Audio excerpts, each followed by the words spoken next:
Buen día, traders. Habla Nino de Russo y es miércoles 17 de enero del 2024. Son las 5:19 a.m. en Chandler, Phoenix, Arizona, 9:19 en Buenos Aires. Faltan 2 horas 11 minutos para la apertura de los mercados. Vamos a iniciar el briefing de hoy analizando el cierre de los mercados ayer, en el que la volatilidad subió un 8,98%. Hizo una vela negra, es una vela de pérdida de impulso. Abrió más alto de lo que cerró y el cierre más alto que el del día anterior, y en general, cuando vemos velas negras en los despegues, es el preludio de un aumento de la volatilidad. De hecho, estamos viendo en los futuros esta mañana, antes de la apertura del mercado, que eso es lo que está ocurriendo cuando las bolsas del mundo, tanto asiáticas como europeas, están en caída. SPY ayer bajó el 0,37% y se apoyó sobre la EMA 8 y sin trascenderla en una jornada con bastante volumen, tiene todavía el MACD negativo.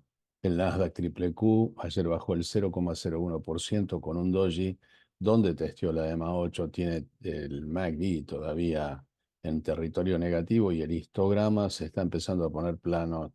El ADX, que era el de ascenso, perdió el control y encuentra debajo de la línea del promedio. El caso de Dow Jones, las empresas industriales, claramente quedó abajo de la EMA 8, un 0,6% abajo en una jornada con bastante volumen, una pérdida de potencia en lo que se refiere al histograma del MACD. En el caso de Russell 2000, 1,24 abajo, claramente rompió la EMA 8 y está en una tendencia declinante. No obstante, está soportado por el Golden Cross, que por ahora probablemente signifique en el muy largo plazo el ascenso.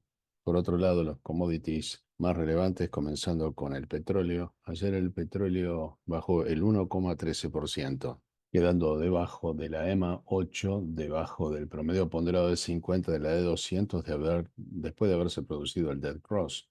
Esta mañana los contratos de futuros de petróleo operan a $71,16 el barril, con una baja del 1,73%.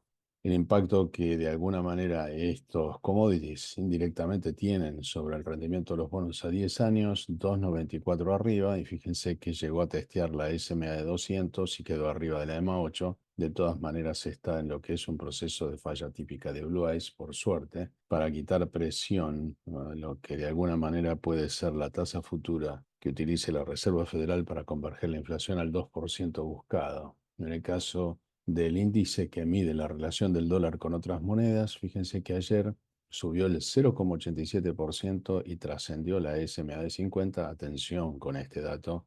Está cruzando el MACD y esto de alguna manera le quita competitividad a la moneda frente a otras monedas. El oro ayer bajó 0,95%, quedando debajo de la EMA 8. En el caso de la plata, el otro metal precioso relevante, 1,09 abajo y quedó debajo de la EMA 8. En el caso de las criptomonedas más relevantes, comenzando con Bitcoin y asumiendo que este dato es de esta mañana, 42.580 con una baja de 1,28 y está simultáneamente debajo de la EMA 8 y de la SMA de 50. En el caso de Ethereum, la otra cripto relevante, 1,89% abajo, quedando arriba de la EMA 8. El put-call ratio ayer se ubicó en 1,01 y todos sabemos lo que esto significa, ¿eh? En mercado en baja, las empresas y las instituciones han comenzado a protegerse comprando más puts que calls. En tal sentido, la cantidad de empresas que están operando arriba del promedio ponderado de 50 bajó el 9,11 y ya se ve claramente la tendencia correctiva de la cúspide para volver a alguna normalidad en el orden del 50 al 55%. Entre las empresas argentinas más relevantes tenemos a Grupo Galicia, que en el día de ayer bajó el 1,88, quedó debajo de la EMA 8 y apoyado sobre la SMA de 50. En lo que se refiere a YPF, la otra empresa argentina relevante, 6,17 abajo y de una quedó debajo de la EMA 8 y del promedio ponderado de 50, probablemente iniciando una falla típica de Blue Ice. Entre los unicornios argentinos tenemos a Mercado Libre, 0,85% arriba, con una suerte de shooting star, cotizando en $1.672. Entre los papeles que explican la mitad del comportamiento del Nasdaq tenemos a Amazon 0,94 abajo con un doji que testeó la EMA 8. En el caso de Meta, que es ex Facebook, 1,88 abajo. En el caso de Microsoft, el otro gigante del Nasdaq, una vela negra al final del recorrido no es un buen augurio, 0,46% arriba. En Thinkorswim habría sido esto una vela roja. De todas maneras, fíjense la pendiente que aún tiene el MACD en una jornada con volumen promedio. En el caso de Netflix, el otro gigante del Nasdaq, ayer bajó el 2,22 y quedó debajo de la EMA 8. En el caso de Google, el otro gigante del Nasdaq, la evolución 0,11 abajo con un shooting star, pero no logró trascender a la EMA 8. En el caso de Apple, sigue patinando, en este caso 1,23 abajo, quedó debajo de la EMA 8, apoyándose en la SMA de 200, pero desde el punto de vista técnico es una falla clásica de Blue Eyes que no puede trascender. En lo que se refiere a los gigantes de los autos eléctricos, tenemos a Tesla 0,47% arriba en $219.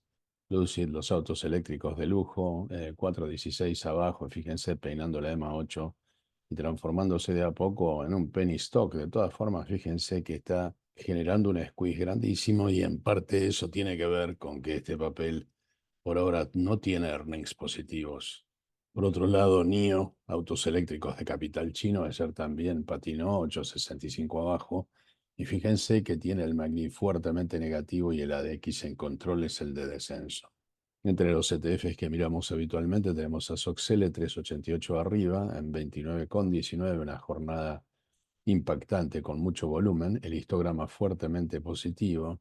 De todas maneras, llama la atención la mecha, significa que hay toma de ganancia en esos niveles que operan como resistencia.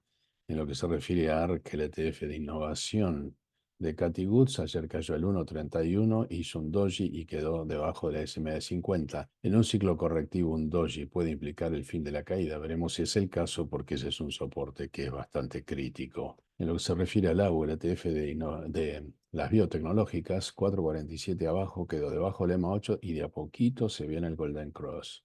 Por otro lado, tenemos a Macy's, que hizo un colgado, 2 puntos abajo, quedó debajo de la EMA 8. Normalmente un colgado podría ya significar también el fin de un recorrido de caída. De todas maneras, no hay una DX confirmado en control aún. El MACD tiene todavía una fuerte tendencia negativa.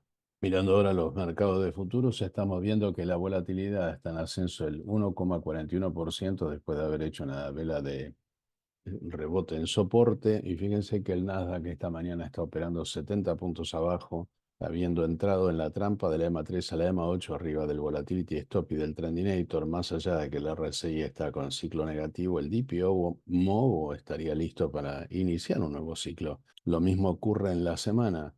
Con lo cual, esto podría indicar que esta corrección tal vez no sea tan importante y en todo caso, más bien sea un movimiento lateralizado. Por otro lado, Standard Poor's 16 puntos abajo, está a punto de cruzar la EMA 3 a la EMA 8, así que atención con esto. Ha testeado el Volatility Stop, pero está, perdón, el Trendinator, pero está arriba del Volatility Stop. Lleva 4 días en squeeze, así que ojo con esto. El RSI Stochastic tiene pendiente negativa y en la semana en la misma condición. Por otro lado, Russell 2000 está a 21 puntos abajo, claramente está en falla debajo del Volatility Stop y del Trendinator. En la semana está apenas sostenido por el Trendinator. En el caso del Dow Jones está en un patrón de falla, lleva 5 días en squeeze. Fíjense que está debajo del Volatility Stop y del Trendinator. En la semana está entrando en la trampa de la EMA 3 a la EMA 8, así que podría en algún momento hacer un rebote alcista. No hay muchos datos económicos que sacudan el mercado esta semana, a excepción de la venta de retail que aparecen hoy, mañana los subsidios al desempleo y los inventarios de petróleo, y el día viernes tendremos la venta de casas existentes. Por otro lado, continúa la earnings season, fundamentalmente de bancos. Tenemos a Charles Schwab, tenemos US Bank, Citizen, tenemos a Prologix, entre otras empresas, Alcoa, la tarjeta, el productor de aluminio, Discover, la tarjeta multiusada aquí en Estados Unidos, Wintrust, Kinder Morgan, Sinobus, Fuller. Después tendremos el jueves Texas Capital, Truist, Fastenal, MT Bank, continúan los bancos, KeyBank, Northern Trust, PPG en el aftermarket, Banco ZK, en fin, Ocean First, Independent Bank. Después tendremos el viernes a Huntington Alley Travelers Regions, entre los bancos más importantes, State REITs. Esto ha sido todo por hoy. Gracias por su atención. Los espero mañana en este mismo canal.